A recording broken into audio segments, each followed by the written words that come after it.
이 자리가 원래는 풀이 있고 나무가 있는 자리였을 것이다.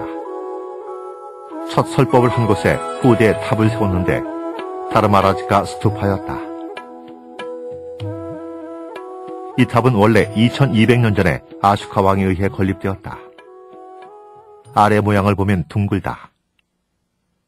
지금부터 1300여 년 전에 현장 법사가 이곳에 저기 서 있는 탑의 같은 높이였다고 한다. 그리고 탑에 70등이 대신에 의해 완전히 허물어졌는데 여기서 8m쯤 되는 데가 나왔고 그 속에는 녹색 대리석재에 사리 용기세 유골이 있었는데 이것을 강과 강에 버렸다고 한다.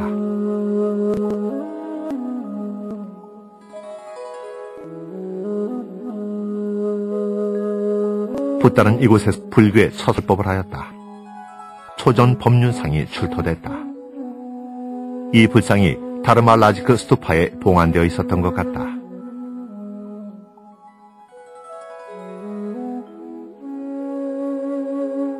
지금 남아있는 가장 큰 탑이다.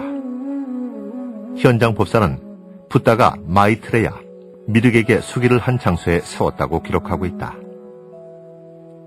이 탑도 원래 모양은 더 큰 탑이었고 아주 정교한 탑이었을 것으로 추정한다. 왜냐하면 지금도 당시의 화려한 조각들이 각 벽면에 남아있는데 이것들은 전체의 한 부분을 복원해 놓은 것이기 때문이다.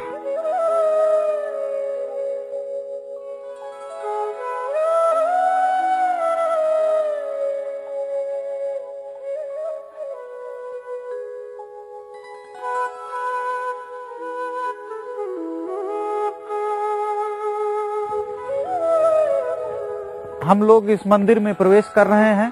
यह पवित्र मंदिर उस स्थान पे बनाया गया जहां भगवान बुद्ध बैठ के मेडिटेशन किया करते थे। भगवान बुद्ध के समय यहाँ एक लकड़ी का मंदिर था। बाद में अशोक काल में उस मंदिर को पत्थर का रूप दिया गया, पत्थर का मंदिर निर्मित किया गया। लेकिन 5वीं शताब्दी में गुप्त काल में ईंटों से इस मंदिर का निर्माण हुआ और इस मंदिर की ऊंचाई 61 मीटर थी।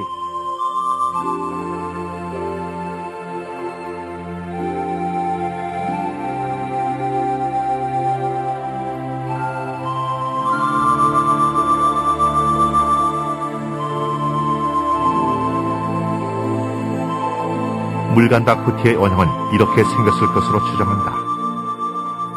이곳이 붓다가 첫 설법 이후 여러 차례 왔을 때 머물고 설법을 했던 곳으로 지금의 잔해로는 어떤 모양인지 추정하기 어렵지만 전문가들은 이곳의 원래 모양은 보드가야 대탑과 같은 모양이었을 것으로 추정한다. 콜카타 박물관에는 아주 작으면서 정교하고 마치 보드가야 대탑과 같은 모양의 탑이 있는데 이 탑이 바로 이곳 물간다쿠티를 본떠서 만든 탑이 아닌가 한다. यह अशोक स्तंभ के यहाँ पे टुकड़े आप देख सकते हैं।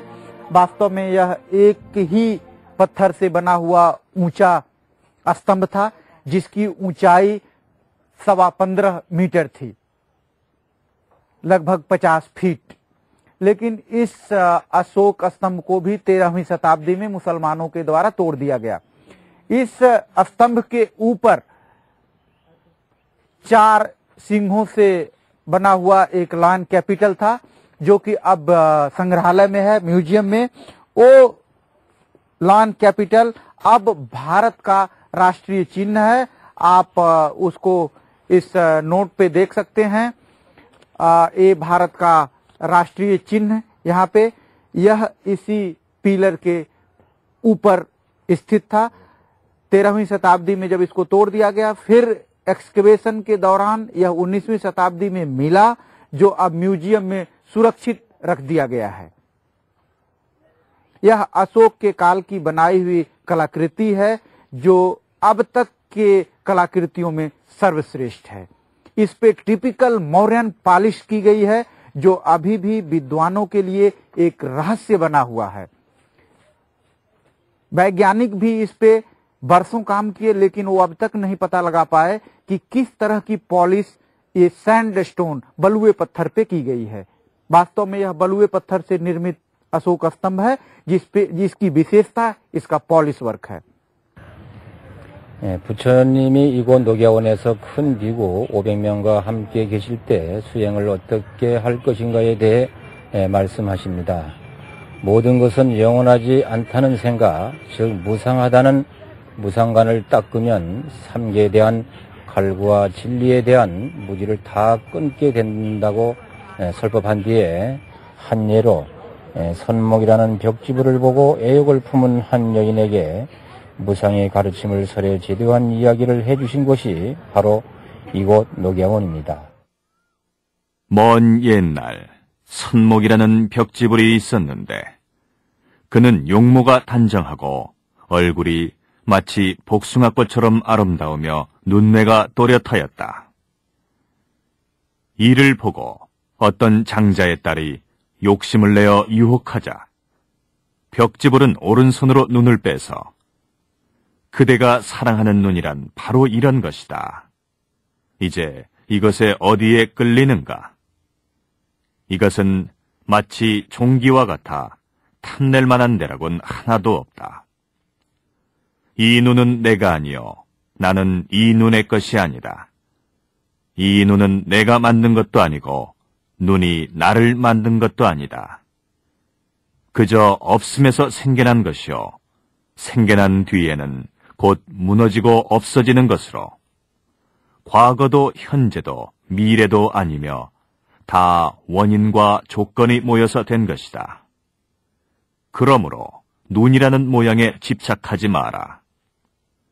모양과 빛깔에 집착하지 않으면 곧 안온한 경지에 이르러 다시는 욕정이 생기지 않을 것이다.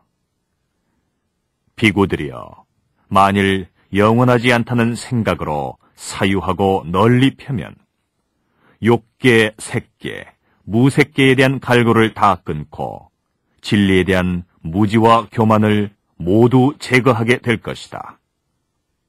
그러므로 비구들이 이와 같이 배워야 한다.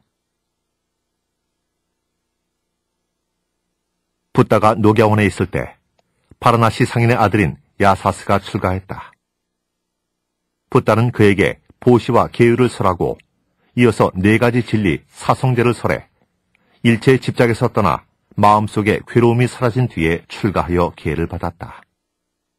그리고 아들의 출가를 막으려고 온 그의 아버지, 어머니, 그의 부인도 붓다에게 귀하여 첫 번째 제가 신자가 되었다. 야사스는 스승 붓다 앞에서 기회를 지킬 것을 맹세하고 머리와 수염을 깎고 노란 옷을 입었다. 붓다는 보드가야의 우르벨라로 돌아가기 전에 제자들에게 전법하라고 한다. 두 사람이 한 길을 가지 마라. 처음이 좋고 중간도 좋고 끝도 좋은 도리에 맞는 말과 설명으로 정돈된 가르침을 펴라.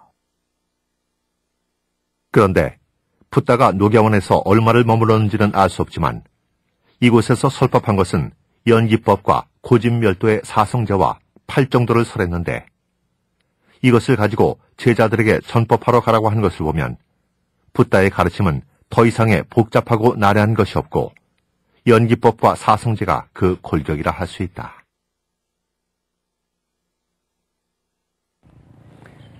예, 저 뒤쪽에 있는 숲이 바로 우르벨라 마을입니다. 이곳에는 부처님 당시부터 수행자들이 살고 있었는데 저 숲속에는 가섭형 삼형제 중 우르벨라 가섭이 제자 500명을 데리고 수행하던 곳이 되겠습니다. 붓다는 왜 다시 우르벨라로 돌아온 것일까? 수자타 마을에서 조금 남쪽으로 우르벨라 마을이 있다. 가야와 이 일대는 까샤파, 즉 가섭 삼형제가 각기 수백 명의 제자를 거느리고 빈비사라 왕의 존경을 받고 있었다. 이들은 베다의 제사에 열중하고 전통적인 물과 불을 숭상하고 머리를 틀어올려 묻고 있었다. 붓다는 먼저 500명의 제자를 가진 우르벨라 가섭을 찾아갔다. 저쪽 숲이 바로 우르벨라 가섭이 있던 곳이고 붓다가 찾아갔던 곳이다. 이제 막 자기의 사상을 정립하고 난 붓다 홀로 대규모 집단에게 사상의 도전장을 던진 것이다. 이곳에서 붓다는 도경이 산다는 굴에도 들어가고 신통력과 이론으로 치열하게 투쟁하여 굴복시켰다.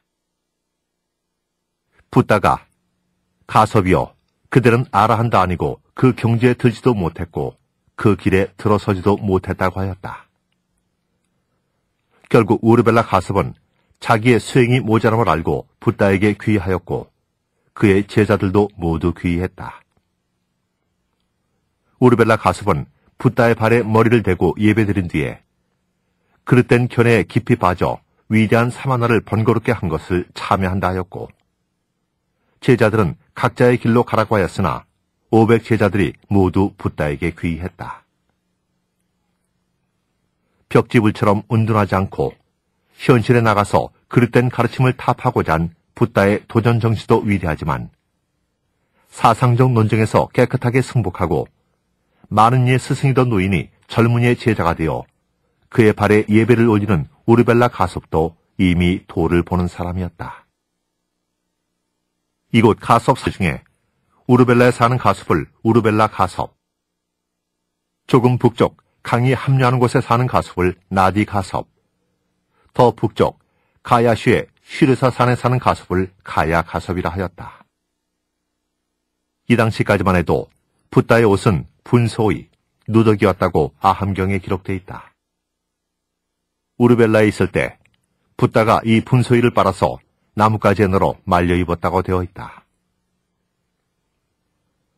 당시에 출가한 사람은 분소의를 입었다. 분소의는 다 쓰고 버린 헝겊 조각을 모아서 만든 옷이거나 시타림에 시체를 싸서 내다버린 천 조각을 말하는데 성도 직후 붓다의 옷은 분소의였음을 알 수 있다. 가사를 언제부터 입었는지는 알 수 없지만 인도에서 가사는 수행자가 몸을 가리기 위해 입는 옷이다.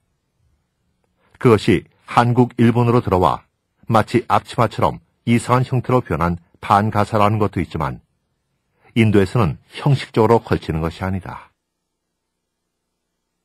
붓다가 가섭 삼형제를 모두 귀의시킨 뒤에 1000명의 대중을 이끌고 가야의 쉬르사 산으로 가서 불을 섬겼던 그들에게 설법을 했다. 인간의 고뇌를 불에 비유한 타오르는 불로부터 벗어난 해탈의 가르침을 폈다. 수행자들아, 모든 것이 불타고 있다. 수행자들아, 무엇이 불타고 있는가? 눈이 불타고 색이 불타고 눈으로 보는 것이 불타고 있다. 그리고 눈으로 보아서 생긴 즐거움과 괴로움, 그리고 즐거움도 괴로움도 아닌 느낌이 불타고 있다. 무엇으로 인하여 불타는가? 탐욕의 불로 타고 성냄의 불로 타고 어리석음의 불로 타고 생로병사, 슬픔, 눈물, 근심, 갈등으로 모든 것이 불타고 있다. 이 설법을 했을 때 1000명의 제자는 모든 번뇌가 씻은 듯이 사라져 해탈하게 되었다 한다.